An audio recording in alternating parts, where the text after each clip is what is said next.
So good afternoon, everybody, for this 400th session and 40 years session of the Animal Welfare Intergroup. So it's particularly an honor and a pleasure to chair this meeting this afternoon.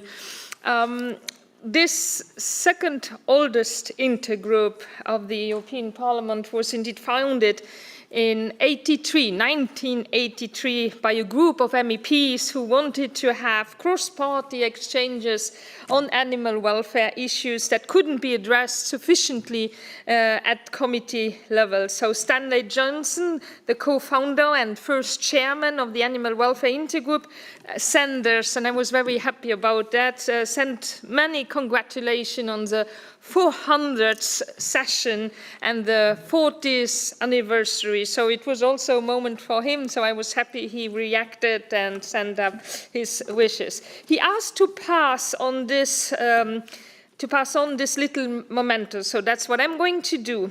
So I quote, "The first victory back in the early 80s was the Seals Pups Directive, outlining measures on how member states could ensure that skins and derived products from pups of harp seals and hooded seals would not be commercially imported into territory.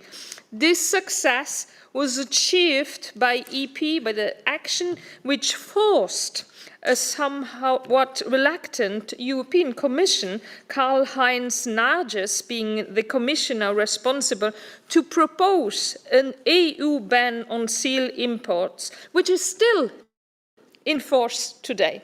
And we hope to get the same regarding the finning of the sharks, but also on fur, but let's see. It was that action that led to the formation of the intergroup, where Mike Seymour Rose, David Wilkins, and ARS PCA's David Bowles played a key role at staff level. So that was the quote from the co-founder and first chairman, Stanley Johnson.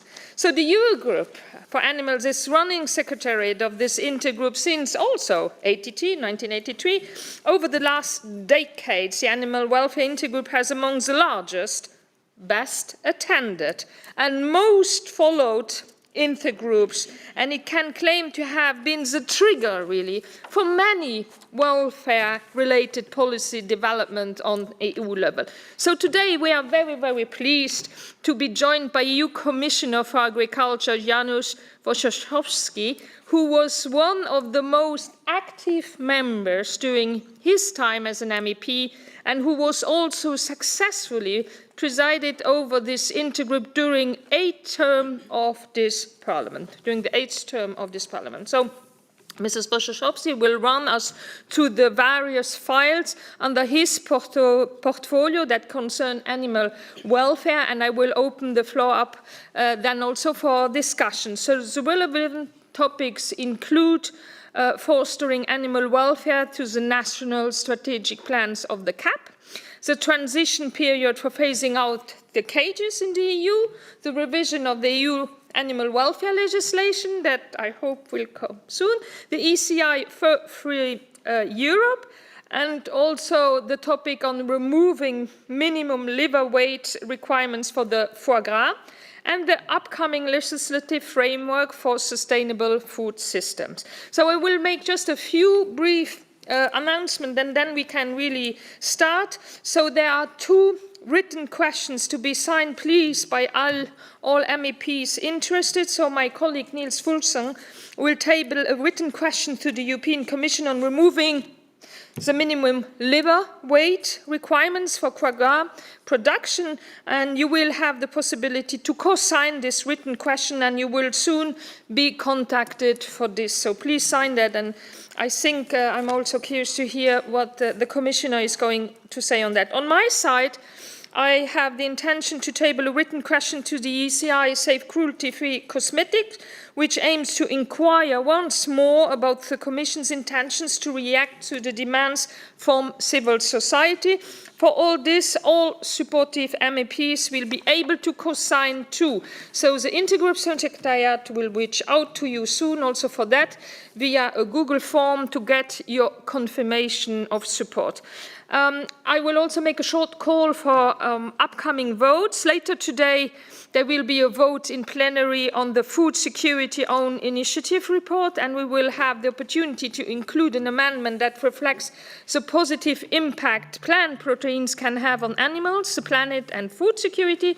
Secondly, very important, and I think all in the room are aware of that, on Thursday, the Environment Committee will vote on the nature restoration law, and this will be a monumental moment and opportunity to ensure the protection of our biodiversity and wildlife across Europe. So I really encourage all members of the Environment Committee to support all the compromise amendment and to vote against, of course, against the rejection amendment.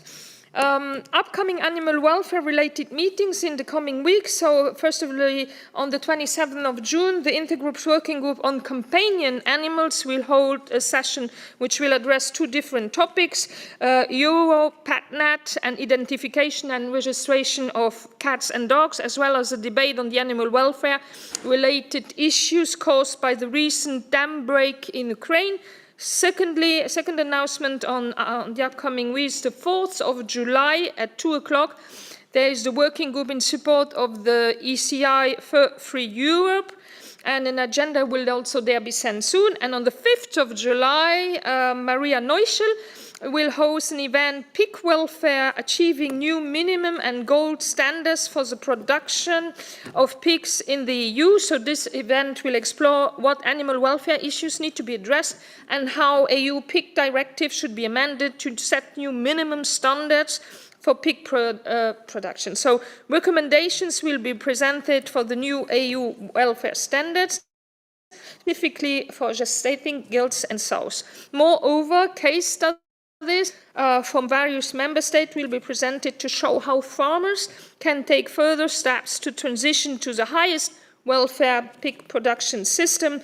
I will now briefly highlight some practical aspects, but very briefly, so you know this is streamed online on Interaxio. The meeting will be recorded, and the video recording and presentation will be uploaded to the Intergroup website afterwards. And we have interpretation. Good morning, good afternoon also to our interpreters. We have English, French, German, Italian, Polish. And now I will hand over to the Commissioner Wojciechowski. Commissioner, the floor is yours. Thank you.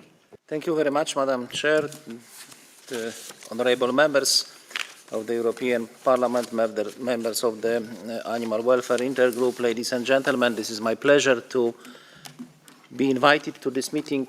Thank you very much for opportunity to have discussion with you in this double anniversary for 40 years of the activity of Intergroup and 400 times the meetings of the group.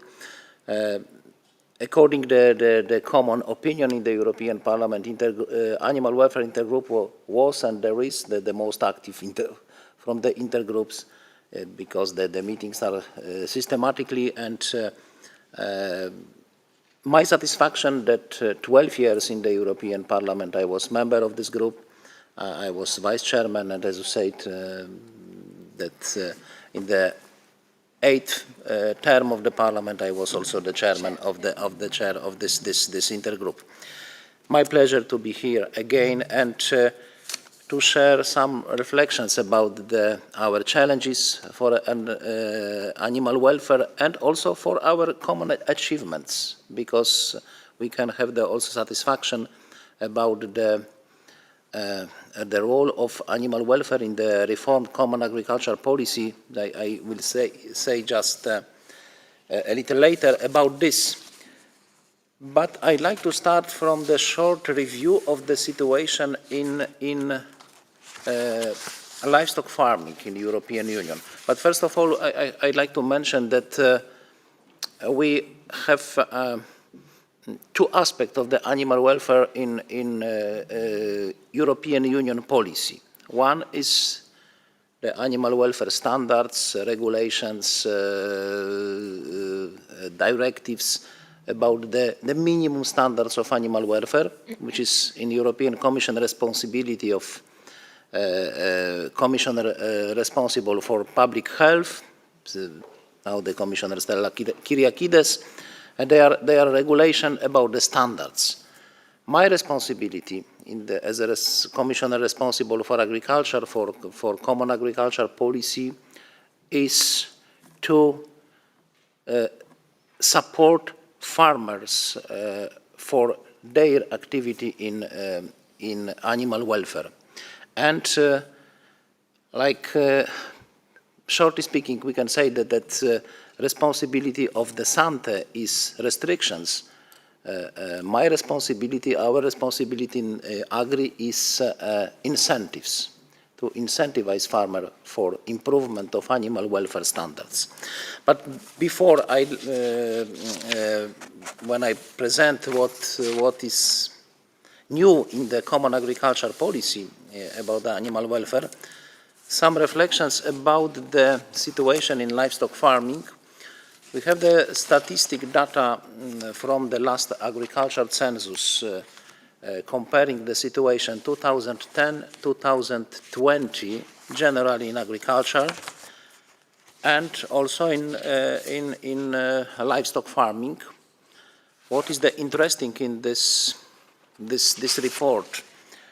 That during one decade, 2010-2020, we lost in European Union 3 million farms, 25%. The number of farms 2010 was 12 million, 2020 only 9 million, 25% less. But what is interesting, the majority of farms which disappeared, they are livestock farms. Just about the figures. As I said, the 12 million farms decreased to the 9 million, but we had about the group of farms. We had 2010, 1.8 million cattle farms in the European Union, and the number of this farm was reduced 600,000 to 1.2 million. Pigs and poultry farms, this is the statistic group, from 1.4 million to 700,000. This 50% less. And mixed and non-classified farms, this is very important. That they are farms, generally the small farms with diverse types of livestock, not intensive. We had 3.1 million such farms. 2010, 2020, 1.8. Finally, we lost 2.6 million livestock farms in European Union during one decade. 3 million generally, 2.6 million farms with livestock farming. It means that we lost during each day 800 farms generally and 700 livestock farms, animal farms in the European Union per day. This is the process which we can observe. This is very, very important to know. About the situation, and the next important data about the scale of the farming. 2020, we had. This is the statistic about the livestock units. One livestock unit is just generally one cow, 5 pigs, that's 10 goats, and more than 100 the chicken, turkey, etc. But we had 2010 122 million livestock units in the European Union. 2020 there is only 113. This is decreasing is 7%. 7% less livestock units during the decade 2010-2020. And what is the important that, for example, that in cattle, milk, meat, cows and sheep and goats, reduction is only 2%, pigs and poultry minus 1%, but as I said before, mixed and non-classified farms, in this type of farms there was 21 million livestock units, and the number of these units, these animals was reduced to the 15 million livestock units, minus 31%. The situation is different across the member states. As I said, the minus 7% of livestock in the farms generally in the European Union. The highest decrease we can observe in Romania, minus 19%, in Hungary, 24%, Lithuania, 20%, but there are some countries which was increase of the livestock units, number of livestock units. This is Ireland, plus 9%, Spain, 12% plus, Cyprus, 15%. There are these countries in which was increase of the animal farming. About this statistic group, the mixed and non-classified farms, because they are the most sustainable farms. A reduction, as I said, is 31%, but in some countries, for example, Bulgaria, 65% minus, Greece, minus 67%. But there is also the increase of the number of this farm, like Italy, 15% plus, and Austria, plus 8%. I think that this is linked to the situation in organic farming, probably, because there are countries with I have no more detailed analysis, but there is linked with the organic farming and this group of mixed and non-classified farms. Mm-hmm. But generally, there is a problem. Summarizing this short review, this is the material for further analysis, and no, there is a negative process that we lost such big part of the animal farms, especially small mixed farms, sustainable farms. This is the problem. This is the challenge for us. And now about the common agricultural policy and the situation. As you know that this year is the first year of the new common agricultural policy, reformed common agricultural policy. Last year, in the second half of 2022, we approved 28 strategic plans for the European Union member states, 28 because for Belgium they are constitutional provisions, they have 2 strategic plans. The rest of the countries, each country has 1 strategic plan. And what is the new about the animal welfare in the common agricultural policy? You know, this is also the level of protection of animals is, we have the conditionality as a minimum standards for the farmers. Each farmer who wants to participate in the common agricultural policy to receive direct payment is obliged to fulfill minimum standards of animal welfare. If he is an animal farmer, have a livestock, he is obliged to fulfill minimum standards for animal welfare farming. We have eco schemes. This is very important new instrument. Minimum 25% of the national envelope for direct payment should be spent for eco schemes, and this is our common, because there is strong activity, strong support from the Intergroup of Animal Welfare. This is our common achievement that animal welfare was included to the system of eco-schemes as one of the possible eco-schemes, animal welfare. And the third opportunity to support the animal welfare is second pillar of the common agriculture policy, rural development funds for investments, including the investments for improvement of the animal welfare standards. What we have in this strategic plans, because we are now in what is the state of play.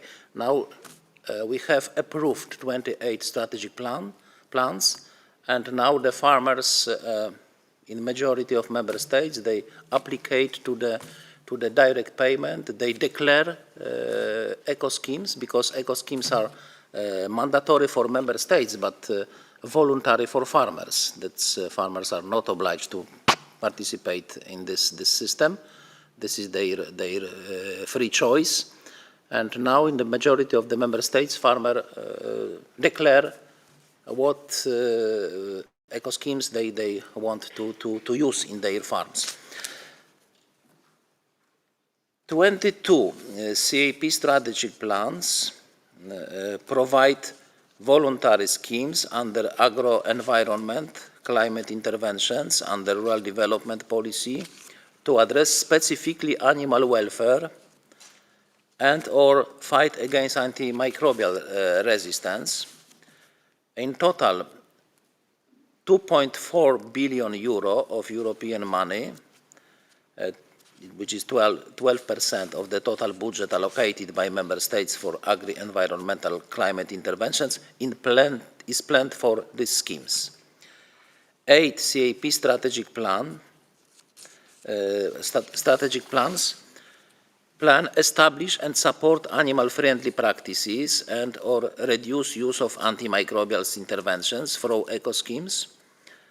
The countries are Belgium, Greece, Italy, Lithuania, Netherlands, Austria, Poland, Portugal, Romania and Slovakia.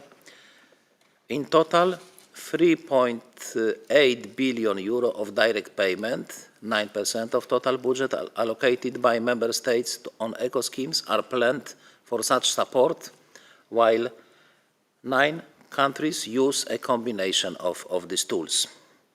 In addition, under the rural development policy, farmers are also able to ask grants under the investment measures provided by all 28 CAP strategic plans. Farmers may receive support for investing in newly built and renovated housing system. Overall, this is very important, overall CAP support is aimed to reach 23% of the European livestock units and underpinned at least by 6.3 billion of the European Union CAP spendings. Comparing to the previous financial period, 2014-2020 was spent for the animal welfare 1.5 billion euro. Now we have 6.3 taking co-financing from member states. This is just about the 7.5. This is according to the declarations in the strategic plans, because we have next to review the declarations of the farmers. It would be the final picture will be the one of the farmers declared. According my observation, is going well, and the farmers are interested about the animal welfare eco-scheme, and this amount will be spent directly for this for improvement of the animal welfare standards. 1.5 billion euro in previous financial period and 6.3 with co-financing by national budget is more than 7.5. This is very important progress as I said before, that we can treat this as our common achievement. Ladies and gentlemen, that's maybe at the end a few reflections for the future. I think that we should to continue this direction in the future common agriculture policy. The animal welfare should be the main proposal for the farmers, for the further having animal production. I think that's in the eco schemes we can observe also by the proposal from member states and declarations of farmers that carbon farming, the practices from carbon farming, they are the most important eco schemes instruments for the crop production, farmers with crop production, and animal welfare. This is the most important, most interesting proposal for the and offer for the farmers with animal production. We should to continue this direction in the future common agriculture policy. My plan is to present the first vision of the future common agriculture policy post 27, and my intention is to suggest, to recommend increase of our support for the animal welfare standards, and to increase this direction as an eco scheme, very important for the animal production. This is to increase this support. This is the best way to stop this process, liquidation of the especially this sustainable small and medium-sized farms. Thank you very much. This is my short, maybe some reflections at the end based from experience, country which I know best, and I know best the strategic plan of this country is Poland. 2 billion euro is dedicated to the animal welfare, which is 1.4 billion for eco scheme, and also 0.3 billion for investment for improvement animal welfare standards, and just about the 0.3 for it was in the part of the carbon farming, but connected to linked with the animal welfare, which is extensive grazing of the animals. And what is the interesting, maybe this is very close to my vision for the future support of the animal welfare, maybe not fully the same vision, but very close, which is the system of points for the farmers, for the practices, and the idea that if you do more, you receive more payment. Do more for the animal welfare, like there are more space in the buildings, summer grazing, free range for the animals, straw on the floor. More practices, more payments. It should be the system, in my point of view. We should incentivize the farmers for higher standards of animal welfare in this way, giving more support when the farmers deliver more animal welfare practices in their farming. Thank you very much for your attention, and I'm ready to answer for your questions. Thanks. Thank you very much, dear Commissioner. And I have the very first to raise his hand, and I know he has to go. Was Francisco, because he has to go. Et puis je reviens vers. Excusez-moi, Tilly, c'est parce que j'ai une réunion importante à 15h et je voulais savoir si je pouvais, et je m'en excuse, poser ma question rapidement, Monsieur le Commissaire. Vous le permettez? Yes, you have also to go at 3 o'clock? Okay, then go ahead quickly, and then I give the word to Francisco, if I don't know exactly at what time. Mais oui. Allez-y, allez-y. Oui, merci beaucoup Tilly. Monsieur le Commissaire, ma question sera transversale puisqu'elle concernera tous les sujets abordés dans cette réunion, de la suppression progressive des cages au prochain cadre pour des systèmes alimentaires durables. Cette question, c'est celle des clauses miroirs. Instamment défendues par la France au Conseil européen, les clauses miroirs doivent être imposées pour toutes les importations de produits issus d'États tiers. Ces clauses permettraient en effet d'imposer les mêmes normes pour les éleveurs européens et les éleveurs des pays tiers. C'est la seule manière de stopper le dumping animal dans le commerce international. Faute d'imposer le respect de nos normes environnementales et sanitaires à nos contreparties, nous nous imposons une concurrence déloyale qui tue nos agriculteurs et qui sacrifie systématiquement le bien-être animal. Ma question, Monsieur le Commissaire, est donc la suivante. La Commission européenne, et plus particulièrement vous, Monsieur le Commissaire, soutiendrez-vous cette demande de la France sur les clauses miroirs? Je vous remercie. Et pourrais-je avoir la réponse en ligne? Excusez-moi, vu l'urgence de ma réunion. OK. Merci beaucoup. Bien sûr, on va... maybe I take another question and then... Ponieważ, maybe I will answer because Madam is D'accord, OK. Okej, pani wychodzi. Odpowiem w języku polskim. Bardzo dziękuję za to pytanie i oczywiście we wszystkich porozumieniach handlowych robimy wszystko, co w naszej mocy, żeby te standardy, tę zasadę lustrzaną zapewnić. To było na przykład w porozumieniu z Nową Zelandią, w której uczestniczyłem w tej części dotyczącej rolnictwa. To robimy właśnie w toczących się negocjacjach z Australią i na tyle, na ile to jest możliwe, bo dlaczego mówię na tyle, na ile to jest możliwe, bo musimy też respektować zasady WTO, Światowej Organizacji Handlu i nie zawsze nasze wysokie standardy, Unia Europejska ma najwyższe standardy dobrostanu zwierząt w świecie i niekiedy te standardy mogą być traktowane jako bariery handlowe, co jest generalnie niekorzystne dla Unii Europejskiej, jeśli jesteśmy oskarżani o tworzenie barier handlowych. Unia Europejska jest największym w świecie eksporterem żywności i produktów rolnych, w związku z tym to nam zależy szczególnie na tym, żeby tych barier handlowych było jak najmniej.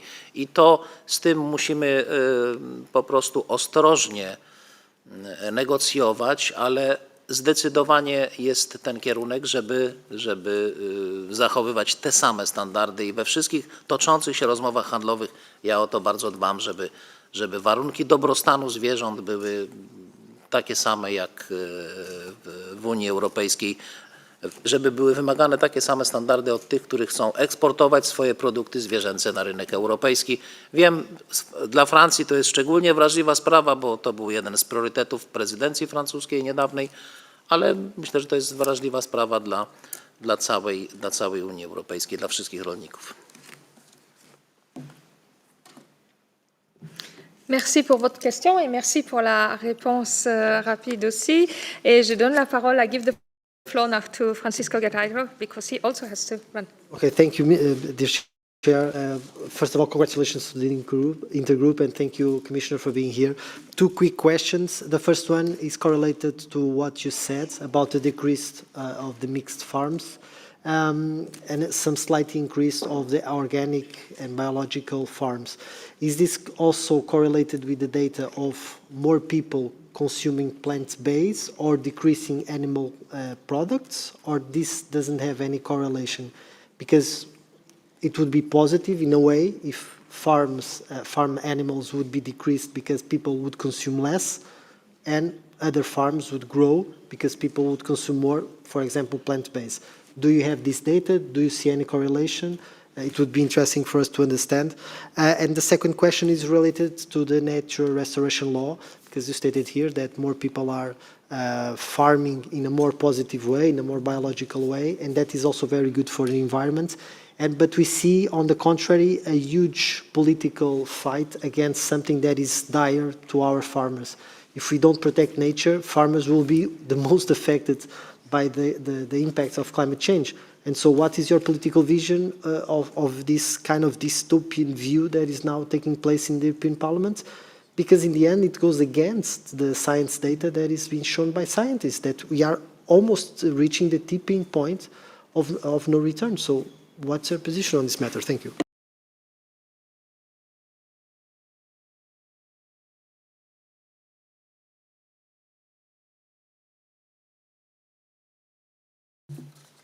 Dziękuję bardzo za to pytanie i myślę, że to wymaga większej, bardziej dokładnych analiz, ale tak na podstawie tych danych intuicyjnie mogę powiedzieć, że no mamy głównie problem z tym, że te gospodarstwa, które znikają, to są małe i średnie gospodarstwa, małe hodowle. I tak porównując, tutaj przywoływałem swój kraj ojczysty, gdzie te problemy może tak bliżej trochę obserwuję. Problemem jest funkcjonowanie całego systemu żywnościowego, czyli rolnictwo, przetwórstwo i handel. Jeśli nie ma dobrej synergii w tym całym systemie, no to gospodarstwa znikają. Nie są w stanie małe gospodarstwa funkcjonować, bo krótko mówiąc nie bardzo mają gdzie sprzedać swoją produkcję. I to jest problem Polski między innymi, dlatego w polskim planie odbudowy jest duży nacisk na to, żeby małe przetwórstwo odbudować, bo na przykład we Włoszech, w których jest bardzo dobrze funkcjonujące przetwórstwo, jest system rozbudowany, kooperatywy, spółdzielnie i rolnicy mają, mali rolnicy, bo dominują niewielkie gospodarstwa w systemie, ale dobrze powiązane z przetwórstwem i z rynkiem, przy wielu preferencjach dla sprzedaży bezpośredniej, no to tam gospodarstwa nie znikają. To rzeczywiście można zauważyć, no bo na przykład we Włoszech liczba tych gospodarstw mieszanych z hodowlą zwiększyła się z 680 na 780 tysięcy. A więc myślę, że właśnie rolnictwo ekologiczne dotyczące produkcji zwierzęcej to może być dobra oferta też dla gospodarstw, dla małych i średnich gospodarstw. A więc musimy widzieć cały system, dobrze zorganizowany system. To jest klucz dla tych spraw. Bo jeśli tego systemu nie ma, no to małe gospodarstwa są za słabe, znikają. Produkcja się koncentruje w coraz większych gospodarstwach, w coraz większych i to jest chyba główna przyczyna. No, zwiększamy wsparcie dla małych gospodarstw bardzo istotnie w nowej wspólnej polityce rolnej. Jest obowiązkowa redystrybucja, minimum 10% dopłat bezpośrednich musi trafić do małych gospodarstw, ale problem jest szerszy i właśnie głównie w tym powiązaniu małych i średnich gospodarstw w całym systemie żywnościowym. To jest kluczowe zadanie.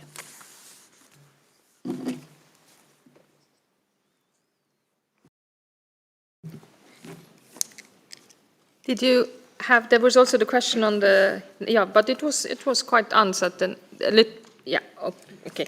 But Thomas, before he left, raised already his hands that he wanted to ask a question. Please go ahead. Thank you, Chair and Commissioner. You know, I'm also part of the farming sector, and me personally and my group and many of us are very much in favor of having high animal welfare standards in European farming, and I know that you're open also for this topic. And how do you see the situation now when it comes to the negotiations on the big free trade agreement with Mercosur, while we put higher standards on European production, which I think is the right path to go, if we would not ensure that these higher standards in animal welfare in this case, but also in other environmental questions, if we do not apply the same high standards, don't you think we're putting then our farmers that are doing their best to ensure animal welfare standards into a very difficult situation, basically an unfair competition on the market? Okay, thank you for this question.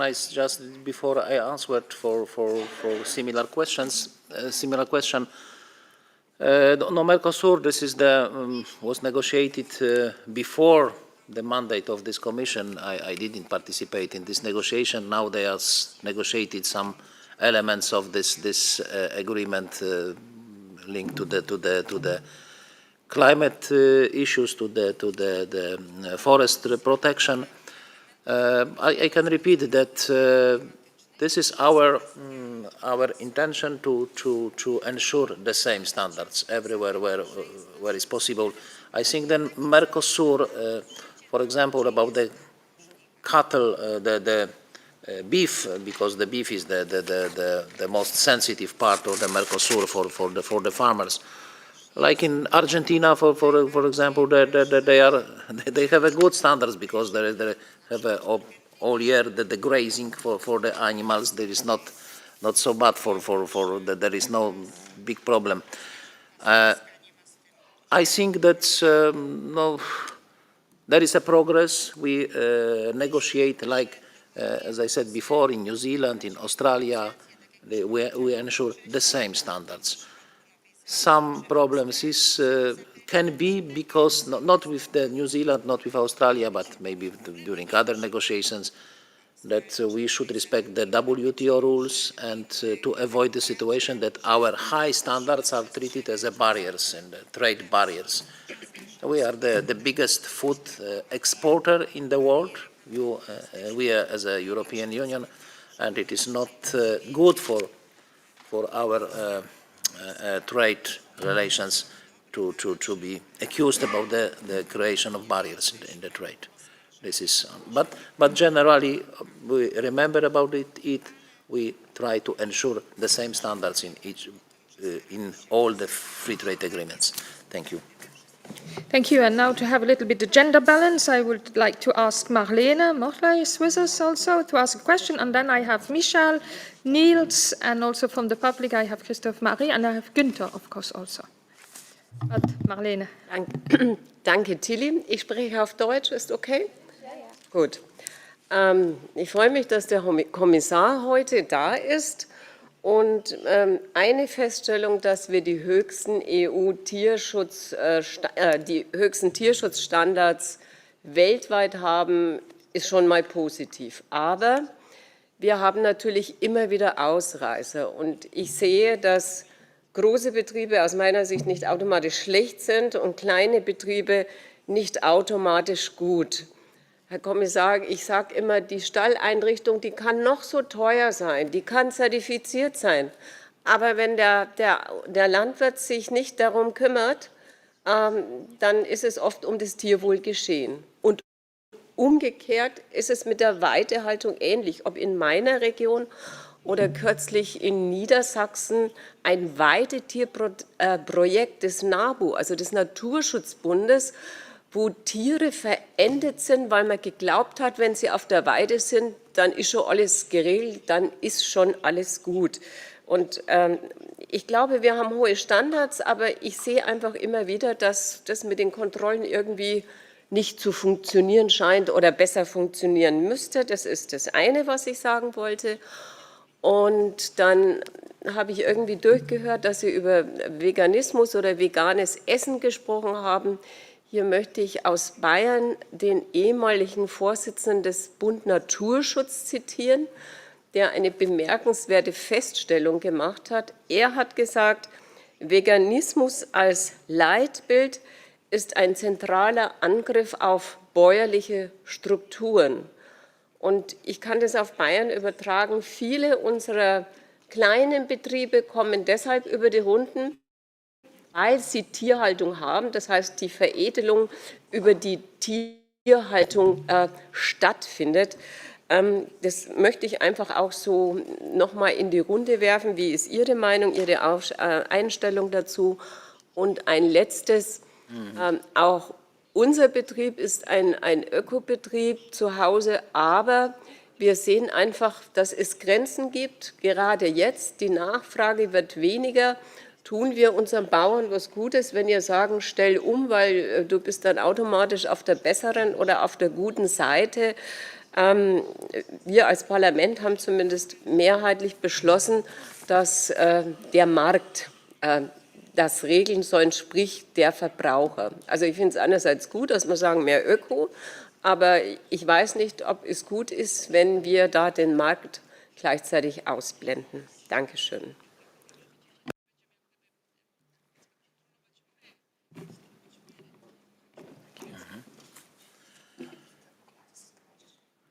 Bardzo dziękuję pani Mortler za te refleksje. Gratuluję przyjęcia dzisiaj bardzo dobrego pani raportu o bezpieczeństwie żywnościowym.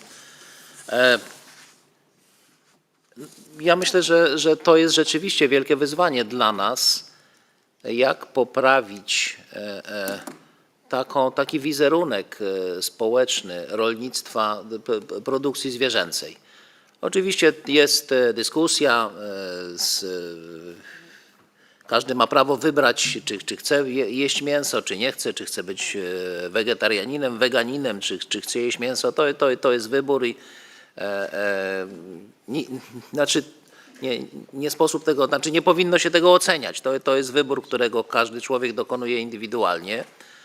Natomiast wydaje się, że tak, krążą różne niesprawiedliwe opinie o rolnikach jako tych, którzy źle traktują zwierzęta, chociaż zdecydowana większość, pomijam wyjątki, zdecydowana większość rolników stara się o wysokie standardy dobrostanu.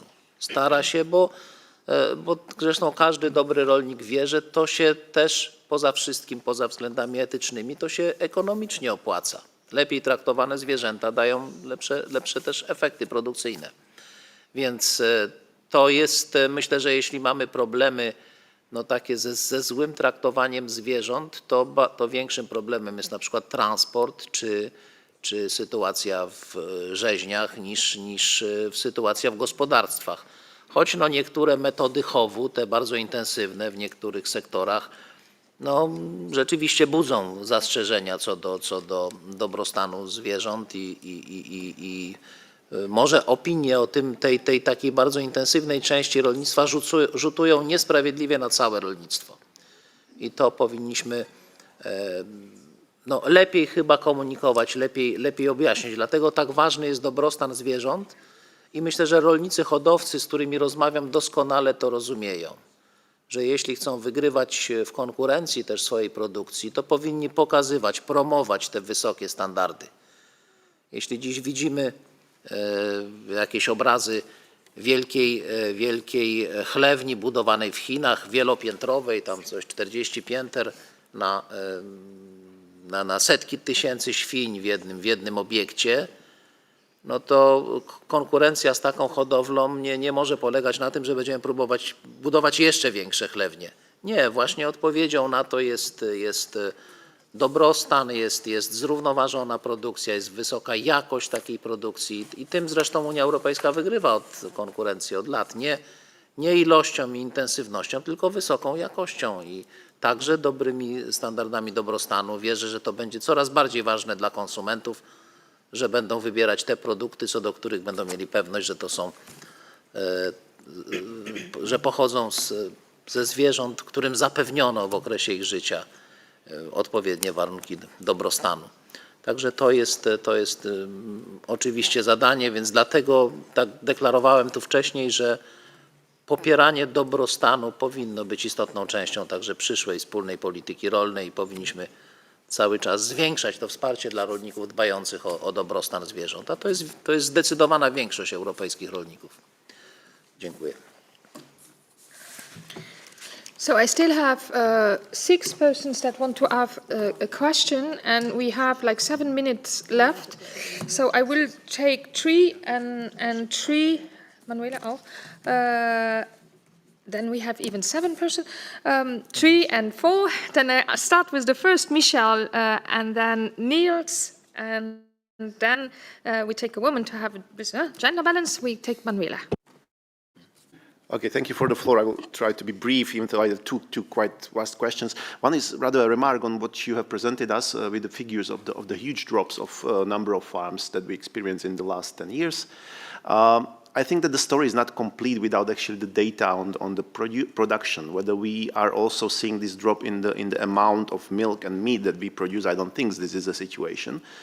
So we see there actually that the small farms or the medium farms are being rather replaced than simply just disappearing by the big players. And that is really something that I'm asking myself, if our goal is really to support those small farmers and medium-sized farms, whether the CAP is actually well set up in this regard, because this all is happening under the CAP already. So the support probably is channeling towards these big guys, and that's the outcome. So you don't have to respond to that, because this is really a huge problem that probably doesn't have a single response. But whether we are doing really or whether we are even able to deliver under this condition and circumstances to stop this decline in small farms, because I think that the big players are having their influence on the general policy, and it's really very hard to actually make a substantive change.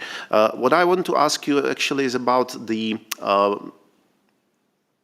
legislation proposals that we are going to be presented in the fall this year on the animal welfare. We all are very welcoming this. We are very happy that such crucial topics like one-day chicks killings and animal transport is being dealt with. I'm very happy with that. It's quite a broad scope of issues, not how to say that, not complete probably, but what I want to ask you is about the crucial aspect of this prepared legislation, and that is the transition periods, which are needed really to make this transformation, this huge transformation of the system actually possible. And I would really like to stress that these transition periods needs to be set up really properly to be effective, but not too extensive. Why am I telling this? In the case of chick killings, some member states have already adopted the ban on this practice. It's Germany, it's France. And if the transition periods for the rest of the member states is too long, it simply poses really disproportionate, I would say, discrimination against these member states that already have done their duty. So I would really like to maybe hear your thoughts on this aspect, whether the Commission is really reflecting this issue and how they want to tackle that. Thank you very much. I will just take another question. So this is on CAP and on transition period. Niels. Thank you, Mr. Commissioner. I was here 10 years ago as an assistant. You were here as an MEP.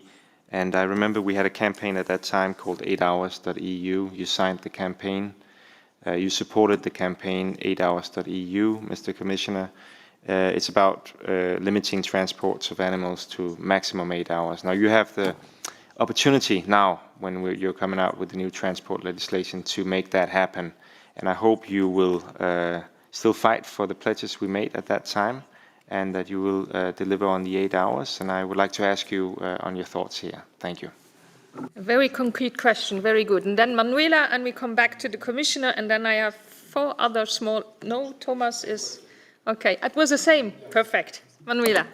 Thank you very much, and thank you very much, Commissioner, for being here today. I heard that you were also, as MEP, member of this group, so happy welcome you again here. And I mean, we are waiting very much for the animal welfare legislation that is expected. There are many factors that we have to tackle, but as that we have you here as Agriculture Commissioner, I would like to tackle the issue of cages that we still have in Europe. And we know all the ethical concerns that we have, and that animals are sentient beings. We have more and more science that is stating that, and you also just talked about animal welfare. So my question would be here, as we have all this science evidence that when we have more healthy and better welfare conditions for animals, they can be kept better. But unfortunately, in the European Parliament and in the member states, the economic factors prevails over animal welfare. So how, or what would you say, how is science playing a more important role in when giving money from the common agricultural policy to farmers? How can we influence this, and how can we better take science into account when handing out the funding of the CAP? That would be my question. Thank you very much.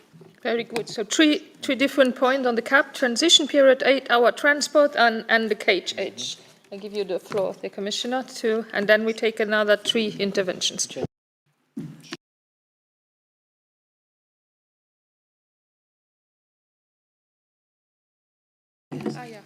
Popierałem jako poseł i nadal jestem zwolennikiem tego, żeby transporty zwierząt były jak najkrótsze.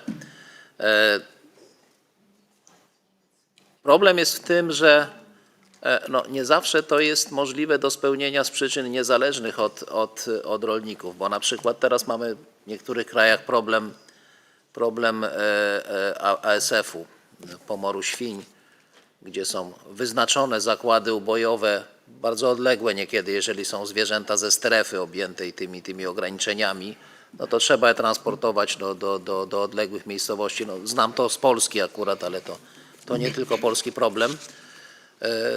Zdecydowanie, znaczy to powinno być połączone, dążenie do ograniczenia czasu transportu powinno być połączone z rozwojem lokalnego przetwórstwa, z rozwojem lokalnych rynków, wspieraniem lokalnych rynków, krótko mówiąc, z krótką drogą od pola do stołu. To jest główne działanie, które powinno być, poprzedzać jakieś regulacje prawne, żeby rzeczywiście była możliwość funkcjonowania takich, żeby były zachęty do takich krótkich transportów, żeby to się po prostu opłacało. I to jest najważniejsze. Jeśli chodzi o chów klatkowy, oczywiście ja też deklarowałem już jako komisarz, że popieram te ograniczenia, znaczy ten zakaz chowu klatkowego, aczkolwiek, bo nawet obserwujemy, jakby się analizuje sytuację w zakresie produkcji, to jak się porównuje dane statystyczne, to rozwój chowu klatkowego, czyli jakby przenoszenie się coraz większej części na przykład chowu kur, niosek do chowu klatkowego wcale nie wpływa na zwiększenie produkcji, już patrząc na to tylko nie tylko etycznie, ale produkcyjnie. To wcale nie jest opłacalny kierunek takiej koncentracji. Bo z jednej strony się tworzą wielkie fermy z takimi intensywnymi metodami chowu, a w tym czasie tracimy bardzo wiele małych gospodarstw, które się wcześniej tym zajmowały. Także to jest, ale oczywiście musi być system rekompensat, zachęt i musi być odpowiedni czas na dostosowanie się do zmian. Ale muszą być też fundusze wspierające dokonanie takich zmian. No, musimy być uczciwi i sprawiedliwi wobec rolników. To jest, jeszcze było pytanie dotyczące, nie zdążyłem, I didn't recognize. The 8-hour transport was also... Transport, yeah. And transition period, I don't know if you mentioned it. Yes, more or less. Transition period, yes, of course, that we always need to give we should not to surprise the farmers, but we need to give them then chance for the transformation of their farms and also their funds are necessary to support them this transformation to the other methods. Okay, thank you.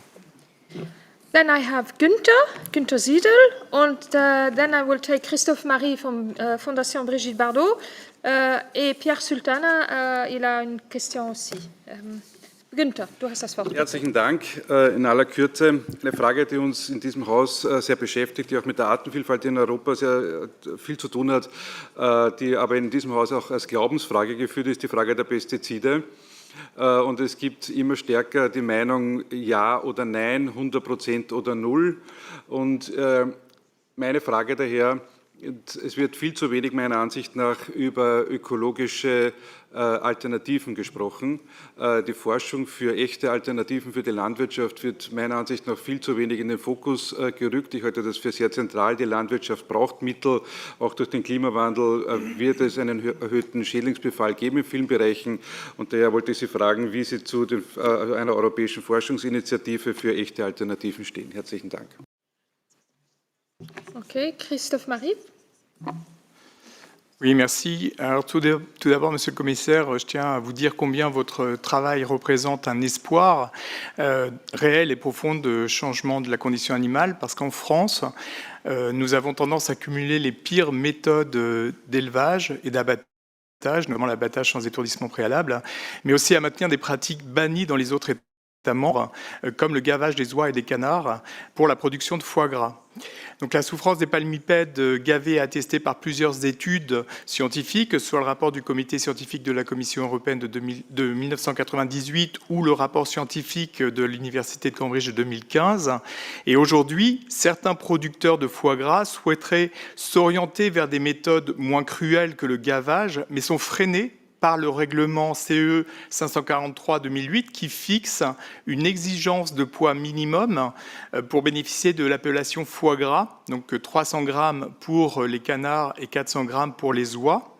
Et cette exigence d'un poids minimum est un frein au développement d'alternatives au gavage.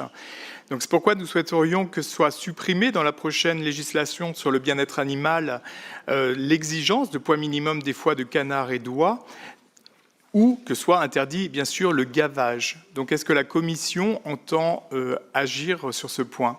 Merci. Merci beaucoup. Pierre, Sultana, encore une question, et puis on revient au commissaire. Yes, thank you very much, and good afternoon. Pierre Sultana from Animal Health Europe. Animal health, one of the 5 domains of animal welfare.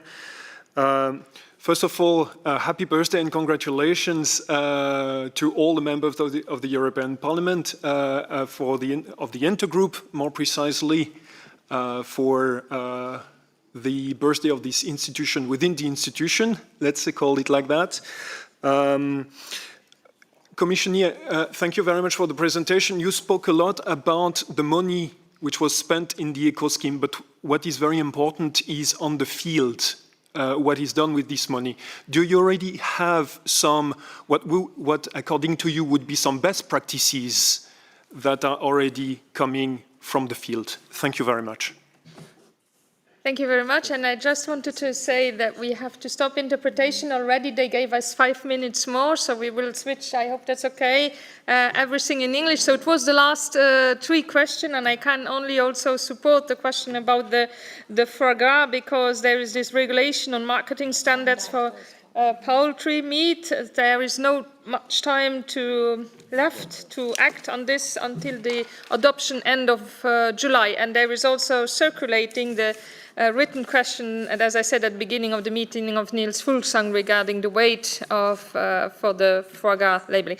But I give the floor back to the Commissioner, and we will go on in English. Thank you to the interpreters. Thank you very much about the question of the alternatives methods of the plant protection, the use of pesticides. Oh, this is now the very sensitive, very controversial question because there is a Commission initiative to reduce pesticides 50%. There is discussion in the Council, also in the Parliament. The problem is to find the fair approach for the Member States, because we have very different use of pesticides across the Member States. And you know well, because now there is discussion in the Parliament on this regulation. About the foie gras, in the majority of the Member States, this method is banned. I remember when I was a member of the Polish National Parliament, how emotional discussion was in Poland, but it was banned, this method, and now there is a problem how to reduce the suffering of animals in this method. This is not the direct responsibility of the agriculture policy. This is regulation on which is Sante responsible. There is option to reduce minimum weight of the liver, yes, and we will see what will be the final decision on this. About the implementation of the strategic plans and animal welfare, that eco schemes, we will know more a few months later after the finalizing of application to the CAP. We will see how many farmers applied to the eco scheme. Animal welfare, we will make a review of the implementation of the CAP strategic plan. But according to my knowledge now, there is big interest of the farmers in these countries which introduced the animal welfare as an eco scheme. The farmers are interested to use this eco scheme and to receive money for improvement of animal welfare standards. And I'm optimistic about the results of this change in common agricultural policy and improvement animal welfare standards by using of eco schemes.